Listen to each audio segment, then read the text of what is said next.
कक्षा 9वीं, महाराष्ट्र बोर्ड, विज्ञान भाग 1, पाठ 5, गति के नियम, लॉज ऑफ मोशन। पूर्ण सारांश।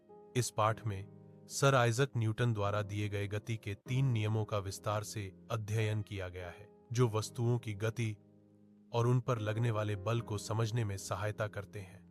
सबसे पहले जड़त्व की अवधारणा समझाई गई है, जिसके अनुसार कोई भी वस्तु अपनी वर्तमान अवस्था, विश्राम या समान वेग से सीधी रेखा में गति को तब तक बनाए रखती है जब तक उस पर कोई असंतुलित बाहरी बल कार्य न करे। इसके बाद न्यूटन का पहला नियम जड़त्व के नियम के रूप में समझाया गया है।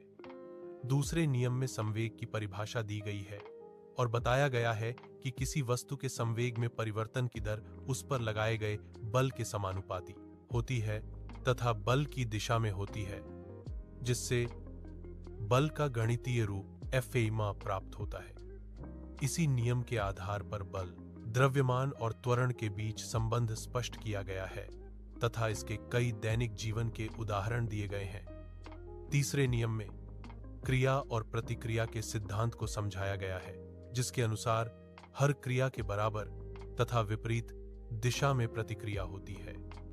इस नियम के अनुप्रयोग चलने, तैरने, बंदूक से गोली चलने और रॉकेट की गति जैसे उदाहरणों द्वारा बताए गए हैं।